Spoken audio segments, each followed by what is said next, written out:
Choosing the right gluten-free flour can feel incredibly overwhelming, but what if I told you there's a simpler way to bake like a gluten-free pro? Today, I'll show you how to pick the best gluten-free flours to make all of your yummy gluten-free treats taste just like the real thing. Hi, my name is Alicia Falcorton, your bestie when it comes to all things gluten-free baking. If you have ever been completely clueless on the how, what's, and whens of gluten-free flours, then this is the video for you. First, let's talk about why gluten-free flours are so unique. Gluten-free flours don't behave like wheat flour because they lack elasticity. The elasticity in wheat flours comes from the gluten. So we don't get that just by taking, say, an almond flour. We have to take a certain blend of different flours and starches to create that same elasticity that gluten gives to wheat flour.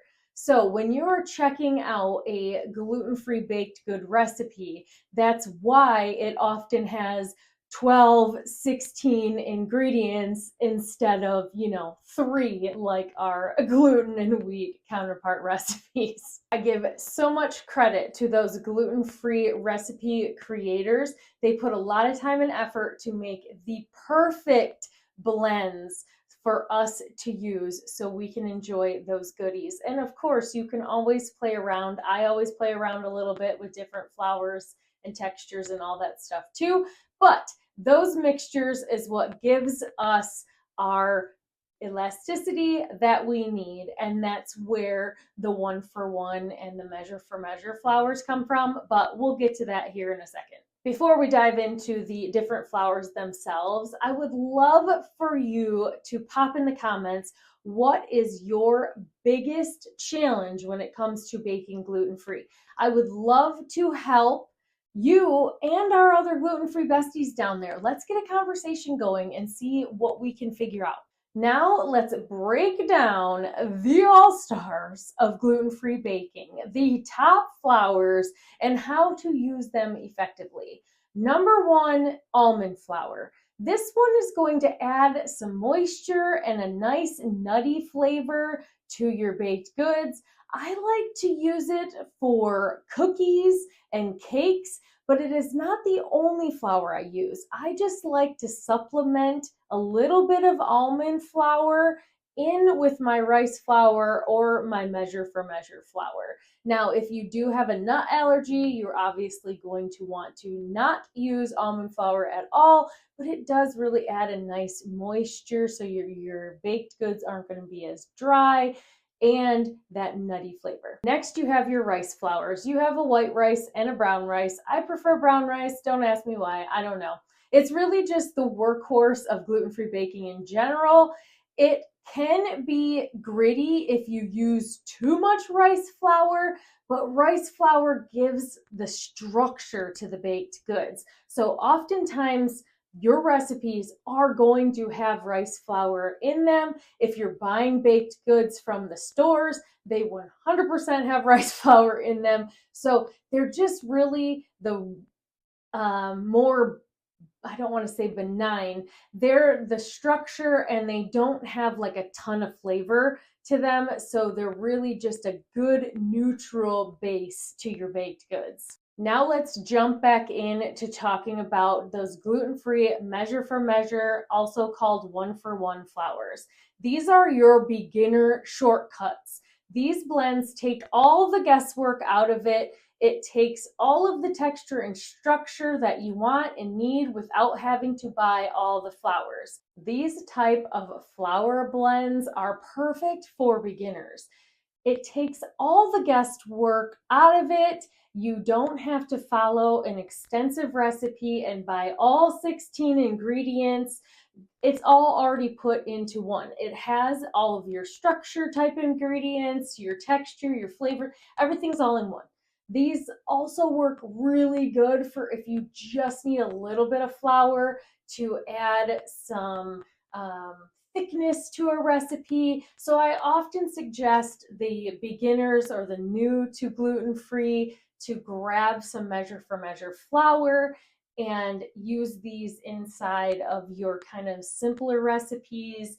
Like the King Arthur Measure for Measure has a really good chocolate chip recipe on the back, and I use it for like my gravies or my casseroles that need just a little bit of flour. So it is a really good starter flour blend. I would love if you hit that like and subscribe button, and then let us know in the comments if you have a favorite Measure for Measure or One for One flour, whether that's King Arthur, Bob Red Mills, Namaste. Let us know what your favorite is so we can help out our other newer gluten-free besties. Next, we have one of my favorites, especially when it comes to my sourdough baked goods, and that is sorghum flour. This is a super hearty whole grain option that works really good with muffins and more rustic breads, artisan breads.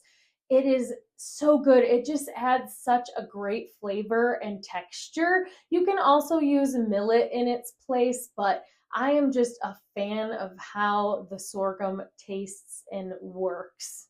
So those are kind of the all-star flours.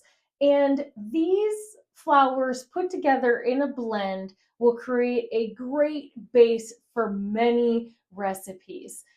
I haven't gotten into the gums and the starches because honestly, I don't want to overwhelm you in one video, but I promise we will chat about that, and I will make sure to link that video in with this one because you are going to want to add some gums and starches to these flours to give it even better of a texture and have it mimic true gluten flours. But for now, let's just have a quick little chat about how to store, measure, and mix these beautiful gluten-free flours. Keep your flours their freshest by storing them in an airtight container. I prefer glass containers that are labeled with the name of the flour, and even when I put them into the container, but plastic containers work as well. Just make sure they are airtight. And I actually find that almond flour does even better and is fresher if you pop it in an airtight container and put it in the refrigerator. Now, when it comes to measuring your flours, use a digital scale if you have one. It works the best. You're going to have the best consistency and accuracy, and you need that in gluten-free baking. If you don't have a scale and you have to use measuring cups, make sure you're pouring the flour into the measuring cup and then leveling it off, and you're not scooping your measuring cup into it. There's just too much inconsistency measuring it that way. As far as the mixing goes, I always suggest putting all your dry ingredients together first and then using a whisk to whisk it all together. You don't necessarily have to sift your flours, but you can do that as well. I just find that using a whisk does the same type of thing, and it alleviates having to sift it. Because I mean, hey, I love baking and I'm often baking on the daily, but I still don't want it to be super complicated and hard, which is why I'm here to help you. I know you're busy. I know you don't have a ton of time, but you want to get good, wholesome, gluten-free baked goods onto the table. And you're tired of this journey being such a struggle. It doesn't have to be. I want you to get that gluten-free baking journey going, all right? And you just need the next step. I just so happen to have something for you that will help you get there. I want you to download my free beginner's guide to gluten-free baking. It's packed with a ton of tips, including a handy gluten-free flour guide, so you always have the right gluten-free flour for the job. All right, thanks so much for joining me today and lasting all the way to the end. If you found this helpful, I'd love it if you hit that like and subscribe button so you will get notified the next time one of my videos drops. I am going to be chatting about baking the best gluten-free pancakes next. Until next time.